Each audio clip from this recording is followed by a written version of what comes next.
Thank you, Steve. Next up, we have Bank of America Regional Market Executive Chris Swindell will interview John Tapogna about a study that he recently completed on behalf of the Value of Jobs Coalition. A summary of the study is in your packets today, and it highlights the potential impact of automation on Oregon's industries, occupations, regions, and populations, and offers guidance on what we should do about that. So please welcome Chris and John to the stage. Thank you.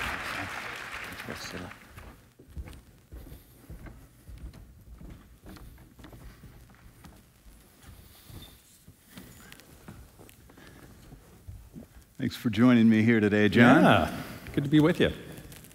Well, that was quite a presentation by Steve Brown, a rather startling look at how technology could impact the future. I certainly think he got our attention, which was his goal. John, on behalf of the Portland Business Alliance and the Value of Jobs Coalition, you just completed a report on automation and how it will impact the future of work. How does your analysis on the impact of technology on jobs in Oregon square with what we heard from Steve? Yeah, well, it lines up well, and I think it needs to be a wake-up call for Oregon and everybody across the country.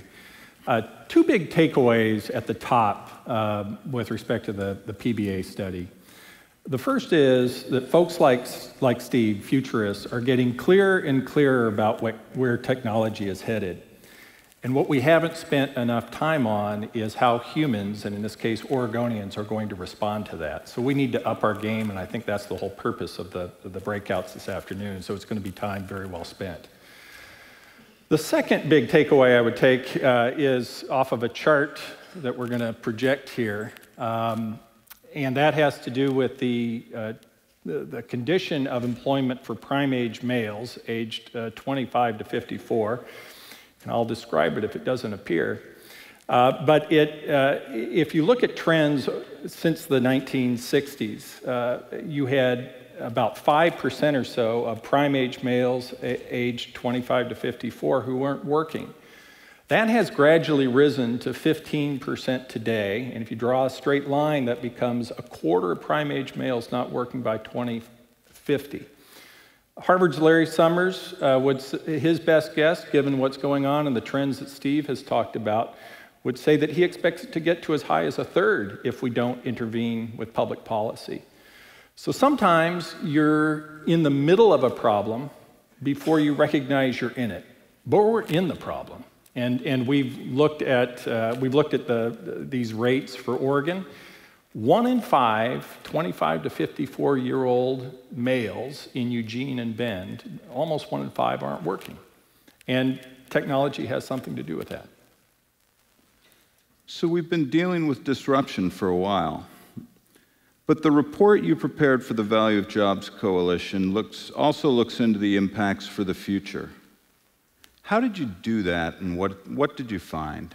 Yeah, so what we were really trying to do in this PBA report was put some numbers to Steve's presentation.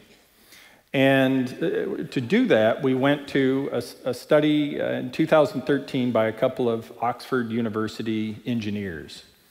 And what they did is they sort of stepped through all the occupations that existed circa 2010 in the United States. There's 700 plus occupations.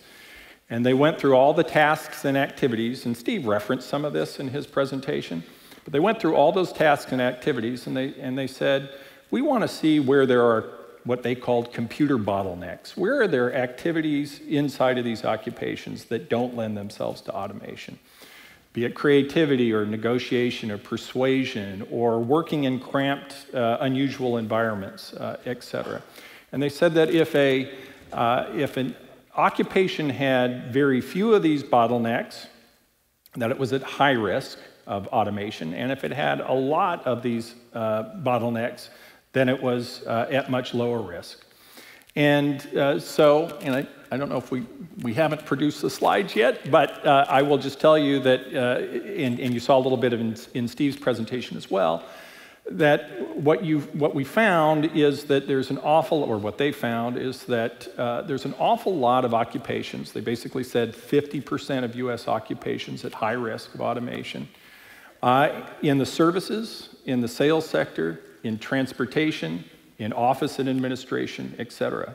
And again, you say, okay, this isn't futuristic. We're in the middle of this. You can see what's going on in the retail sector now, especially in rural parts of the state where some retail establishments are closing down their storefronts and people are relying more on online shopping and that kind of thing. When we took the numbers and we applied them to Oregon in 2016, and there's, if you go on the PBA website and take a look at that, you see sizable concentrations of relatively low-wage work in the sales sector, in the transportation sector, office and administration, et cetera, that over some period of time lend themselves to automation. And that's what public policy needs to be thinking about, and that's what we need to be thinking about in the business sector as well. Okay.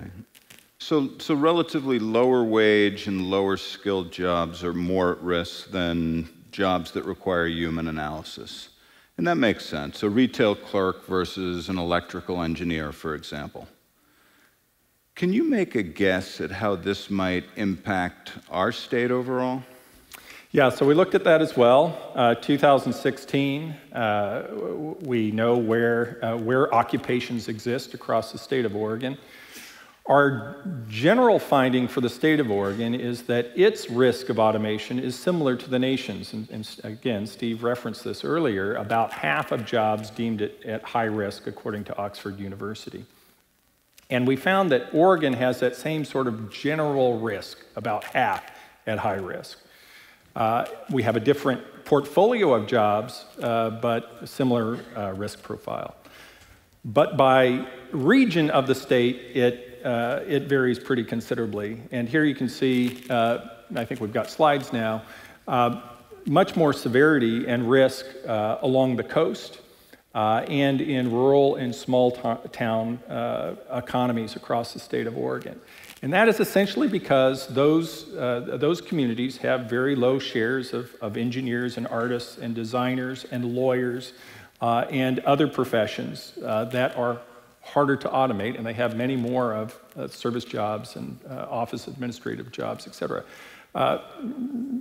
Thinking back to a comment that Senator Wyden made this morning, one of the strong points for rural Oregon is that you have a healthcare sector and you have an aging demography. But if something happens to that employment, that's one of their hopeful points. That would be a problem for rural Oregon. And I'm glad we did get that slide up because it really is an eye-opening slide. Almost 60% of the jobs along the coast are potentially at risk of automation. And in the Portland metro region, we might see almost 50% of jobs affected by technology. Yet, many economists who look into the future don't see mass unemployment anytime soon. What's their case? Yeah, so here's the irony. Economists are always called the dismal scientists, but in this case, they're sort of the optimistic, friendly people in this conversation. And they basically make 4 points. The first one is that technology complements labor as much as it substitutes for it. So yes, we probably got rid of all the buggy makers and many of the blacksmiths in the last wave of automation. But there are many examples of where technology complements and doesn't eliminate a job, and one of them is right out of your sector.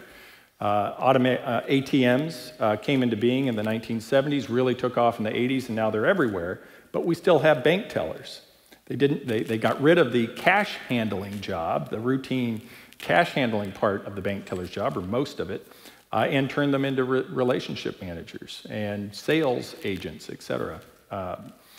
And as you saw in Steve's slide with the trucks, there was still somebody in the truck. And you could imagine that if we do have better, quote unquote, self-driving trucks, that maybe the job in Wyoming is a little bit different than when the truck pulls into metropolitan Portland and the driver has to become much more involved. But those jobs don't disappear completely. Second point that economists will make is that humans know more than they can tell. So if you can't literally write down all the instructions, then it's going to be hard to code. And one example is this table in front of us. Neither one of us came, and no other presentation presenter came and sat down on this table. Why not? We know that you shouldn't sit down on that table, but a computer would think it's a bench. And there's a lot of examples like that. Third point is that consumers can never get enough. In the first wave of automation, we didn't have air conditioning. But then we invented air conditioning. And then we built a lot of air conditioning, and then we invented Houston, Texas. And you see how well that all turned out. And then, going forward, if you go back 15, 20 years, there were no smartphone app developers. Bill Connerly, an Oregon economist, used to always say in his forecast that the fastest growing job is other. Because we're always inventing new things to do. And then a third point that economists will make is that since the dot-com bust in the early 2000s, that investment in software and information processing has declined and it's stagnated. And these things don't build themselves yet, although after you listen to Steve's presentation, you start to think maybe they will. But in any event, right now it still takes investment. And unless that investment by private sector and frankly, public sector time and commitment to make this stuff happen, it's going to take time for this to evolve. A last point, and I think we have a chart for this one, is on that economists will bring out is on productivity. So that is how much output is the economy producing per hour of labor. And productivity growth has continued to happen, but it's happened at a decreasing rate. Our growth in productivity has not been what it was back in sort of the period immediately after World War II. So it's been on this long-term decline. MIT Nobel laureate Bob Solow said, "I see the computer age everywhere except in these productivity numbers." And this is the chart that he's talking about. So looking back at the technologists, the economists would say, if this wave is so cool, then we want to start seeing the productivity numbers go up. Okay. So forecasts seem to fall between a gradual extension of the status quo and mass unemployment. Quite a range. Yeah. Where do you stand?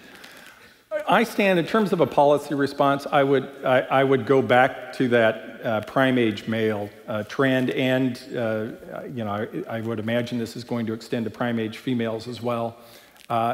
If we end up over the course of the next 15 to 20 years with a quarter to 33% of prime age adults not working, that's going to be a huge problem. And that's the problem that's in front of us now. We should start addressing it.